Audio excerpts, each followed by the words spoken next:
Maryland Colony was founded to be a home for Catholics. Cecil Calvert received a charter to found the colony. On March 25, 1624, the first settlers arrived aboard 2 ships.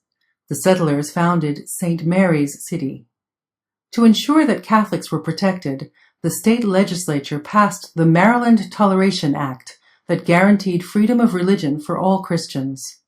In 1689, the Puritans who lived in Maryland revolted against the proprietary government, claiming it was unfairly favoring Catholics.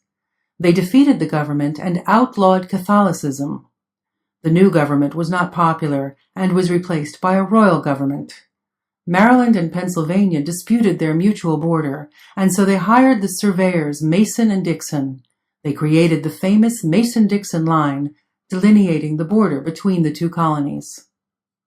On April 28, 1788, Maryland became the 7th state to ratify the Constitution. In 1791, Maryland ceded land along the Potomac for the building of Washington, D.C. During the War of 1812, 2 important battles were fought in Maryland. The first, the Americans lost to the British, the Battle of Bladensburg, while the second, which became immortalized in the Star-Spangled Banner, the unsuccessful British bombardment of Fort McHenry.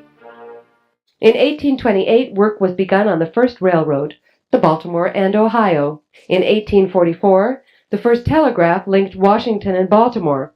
In 1845, the U.S. Naval Academy, then called the Naval School, opened at Annapolis. On April 19, 1861, 16 people died on the streets of Baltimore when Southern sympathizers attacked the 6th Massachusetts Regiment en route to Washington.